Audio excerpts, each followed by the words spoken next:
Indonesia adalah negara pengguna internet terbanyak ke-6 di dunia, dengan pengguna aktif internet sebanyak 88,1 juta pengguna internet.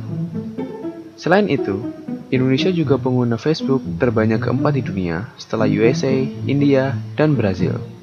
Sehingga tidak heran jika masyarakat banyak mengandalkan internet sebagai sumber informasi.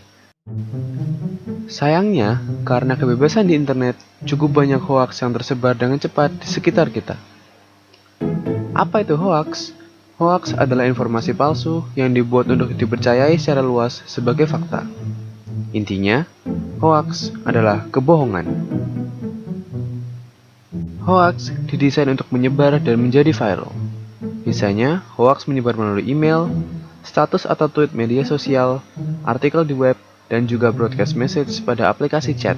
Mulai dari berita hoaks yang menimpa orang penting di dunia, mengenai fenomena alam, hingga berita hoaks yang menyangkut politik, sosial, ekonomi, hingga guyonan ringan. Bahkan, tak jarang pesan syarat kebencian, adu domba berbau sara, disebarluaskan melalui pesan berantai di sosial media. Banyaknya berita hoaks yang ada di sosial media tidak lepas dari para pengguna yang aktif menyebarkan konten informasi, hingga mengakibatkan para pengguna lainnya terjebak pada berita atau informasi bohong, yang kemudian dibagikan tanpa memastikan keaslian dari sumber berita, sehingga berdampak timbulnya konflik antara pengguna sosial media dan saling menjatuhkan satu sama lain. Adapun sanksi bagi penyebar hoaks dijelaskan pada bab 7, pasal 28 ayat 1 yang menyatakan bahwa setiap orang dengan sengaja dan tanpa hak menyebarkan berita bohong dan menyesatkan dapat dijatuhi hukuman pidana penjara paling lama 6 tahun dan atau denda paling banyak 1 miliar rupiah. Lalu bagaimanakah kita dapat terhindar dari berita hoaks di media sosial?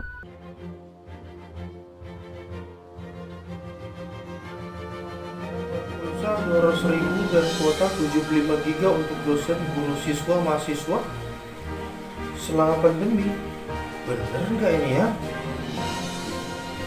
Kalau bener bagus, tapi kalau enggak, oke lah. Coba saya cek dulu ya, saya cek, oke. Nah benar. Berarti harus pentingnya kita memeriksa data. Ini hoax berarti. Pentingnya kita memeriksa data. 2. Cek keaslian foto. Cara kedua menangkal hoax yaitu cek keaslian.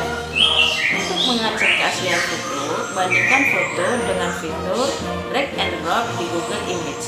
Kemudian akan tersaji gambar-gambar serupa untuk dibandingkan. Hati-hati dengan judul provokatif. Apabila menjumpai berita dengan judul provokatif, sebaiknya Anda mencari tahu referensi dengan judul yang serupa dan membandingkannya dengan berita tersebut, tapi dari situs yang resmi. Kemudian bandingkan isinya. Berita isu penculikan anak. Bener nggak nih ya? Coba kita cek dulu alamat situsnya.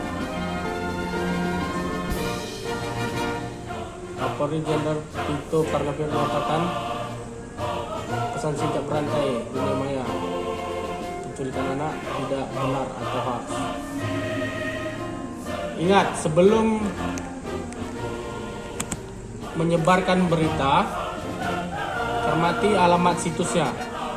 Untuk informasi yang diperoleh dari website atau mencantumkan link, cermati alamat URL-nya. Apabila berasal dari situs yang belum terverifikasi sebagai institusi pers, bisa dipastikan berita itu tidak benar atau hoax. Yang kelima, ikut serta grup diskusi anti-hoax. Di Facebook terdapat sejumlah fanpage dan grup diskusi anti-hoax. Misalnya, Masyarakat Anti Fitnah Indonesia, Indonesian Hoaxes Community, dan Indonesian Hoax Busters. Di grup-grup diskusi ini, kita bisa ikut bertanya apakah suatu informasi merupakan hoax atau bukan, sekaligus melihat klarifikasi yang sudah diberikan oleh orang lain. Semua anggota bisa ikut berkontribusi sehingga grup berfungsi layaknya crowdsourcing yang memanfaatkan tenaga banyak orang.